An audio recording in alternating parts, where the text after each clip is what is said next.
Visitor visa પર America આવ્યા બાદ ઓવરસ્ટે થઈ ગયેલી એક ચાઇનીઝ મહિલાને યુએસબીપી દ્વારા કેલિફોર્નિયામાં અરેસ્ટ કરાયા બાદ લોકઅપમાં તેનું મોત થયું હોવાની એક ચોંકાવનારી ઘટના સામે આવી છે. અમેરિકાના લોકલ મીડિયા રિપોર્ટ્સ અનુસાર 52 વર્ષની આ મહિલાની વેનને માર્ચ 26ના રોજ કેલિફોર્નિયાના નીડલ્સ નજીક અટકાવાઈ હતી. ત્યારબાદ તેનું ઇમિગ્રેશન સ્ટેટસ ચેક કરવામાં આવતા તે ઓવરસ્ટે થઈ ગઈ હોવાનું જણાતા તેને ડિટેન કરાઈ હતી. યુએસબીપી દ્વારા આ મહિલાને અરેસ્ટ બાદ એરિઝોનામાં આવેલા યુમા સ્ટેશન પર મોકલાઈ હતી, જ્યાં માર્ચ 29ના રોજ તેણે પોતાનું જીવન ટૂંકાવી લીધું હતું. આ મામલે ડેમોક્રેટિક સેનેટર પ્રમિલા જયપાલે આકરી પ્રતિક્રિયા આપતા જણાવ્યું હતું કે મૃતકને કસ્ટડીમાં લીધા બાદ સીબીપીના એજન્ટ્સ તેની સલામતી સુનિશ્ચિત કરવામાં નિષ્ફળ રહેતા આ ઘટના બની હતી. નિયમો પ્રમાણે સીબીપીની કસ્ટડીમાં રહેલા દરેક કેદીની સેફટી અને વેલફેર એજન્સીની જવાબદારી હોય છે અને એજન્ટ્સે કેદીનું સમયાંતરે વેલફેર ચેક કરવાનું હોય છે. જેલના સર્વેલન્સ ફૂટેજ અનુસાર આ મહિલા મૃત હાલતમાં મળી આવી તેના 2 કલાક સુધી કોઈ મેડિકલ હેલ્પ પણ ઉપલબ્ધ નહોતી થઈ શકી. પ્રમિલા જયપાલે એવો પણ આક્ષેપ કર્યો છે કે સીબીપી દ્વારા આ કેસની જે વિગતો આપવામાં આવી છે તેમાં જણાવાયું છે કે મૃતકની સ્થિતિ પર નજર રાખવા માટે કેટલાક વેલફેર ચેક્સ કરાયા હતા, પરંતુ તે ખરેખર થયા હતા કે કેમ તેની તપાસ થવી જોઈએ. તો બીજી તરફ સીબીપીના પ્રવક્તાએ આ મામલે એવું કહ્યું હતું કે મૃતકે પોતાનું જીવન ટૂંકાવ્યું ત્યારે તે કેમેરામાં ના દેખાતી હોવાથી તેના મોતની તાત્કાલિક જાણ નહોતી થઈ શકી.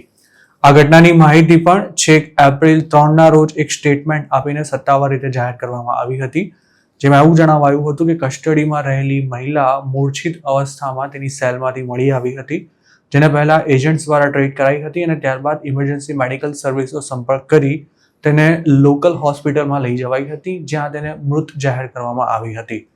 અમેરિકામાં જેલોમાં દરેક સેલમાં કેમેરા લાગેલા હોય છે, પરંતુ આ કેસમાં કેદીએ બાથરૂમમાં આપઘાત કર્યો હોવાથી તેને સીસીટીવીમાં નહોતી જોઈ શકાઈ. જોકે કેલિફોર્નિયામાં અરેસ્ટ થયેલી આ મહિલાને એરિઝોનાની જેલમાં કેમ રખાઈ હતી તે હજુ સુધી સ્પષ્ટ નથી થયું. તેનું મોત થયું તેના એક દિવસ પહેલા જ યુમા સેક્ટર બોર્ડર પેટ્રોલ દ્વારા જણાવાયું હતું કે તેણે માર્ચ 26ના રોજ કેલિફોર્નિયાના નીડલ્સ પાસેથી ઇન્ટરસ્ટેટ 40 પર એક વ્હીકલ રોકી 2 ચાઇનીઝને અરેસ્ટ કર્યા હતા, જેમની પાસેથી $2.20 લાખ કેશ પણ સીઝ કરવામાં આવ્યા હતા. જે વેન યુએસબીપી દ્વારા અટકાવાઈ હતી તેમાં 4 લોકો સવાર હતા, જેમાંથી 2 ચાઇનીઝ અનડોક્યુમેન્ટેડ ઇમિગ્રન્ટ્સ હતા અને તેમાં 52 વર્ષની એક મહિલા અને 38 વર્ષના પુરુષનો સમાવેશ થતો હતો. આ બંને ચાઇનીઝને અમેરિકામાં ઇલીગલી રહેવા ઉપરાંત લોન્ડરિંગના ફેડરલ ચાર્જમાં અરેસ્ટ કરવામાં આવ્યા હતા. નિયમો મુજબ સીબીપી અથવા તો આઈસની કસ્ટડીમાં રહેલા કોઈ પણ કેદીનું મોત થાય તો તેની જાણ એજન્સીએ 24 કલાકની અંદર સરકારને કરવી પડે છે અને તેના 1 કલાકમાં તેણે પ્રેસને પણ સ્ટેટમેન્ટ આપવાનું હોય છે.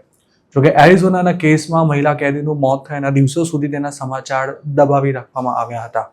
2018માં ન્યૂ મેક્સિકોમાં ઇમિગ્રેશન ઓથોરિટીની કસ્ટડીમાં રહેલી 7 વર્ષની એક બાળકીનું મોત થતાં નિયમ બનાવવામાં આવ્યો હતો. યુએસમાં હવે ટ્રાફિક સ્ટોપ દરમિયાન અનડોક્યુમેન્ટેડ ઇમિગ્રન્ટ્સે પકડવામાં આવી રહ્યા હોય તેવા કિસ્સા વધી રહ્યા છે. તાજેતરમાં જ યુનિવર્સિટી ઓફ ફ્લોરિડામાં ભણતા એક ઇન્ટરનેશનલ સ્ટુડન્ટને પણ રસ્તા પર લોકલ પોલીસે અટકાવ્યા બાદ તેનું ઇમિગ્રેશન સ્ટેટસ ચેક કર્યું હતું, જેમાં તેના વિઝા એક્સપાયર થઈ ગયા હોવાનું બહાર આવતા તેને આઈસને સોંપી દેવાયો હતો. કેલિફોર્નિયાવાળા કેસમાં પણ જે 2 અનડોક્યુમેન્ટેડ ચાઇનીઝને અરેસ્ટ કરાયા હતા તેમને પણ પુલ ઓવર કરવામાં આવ્યા હતા.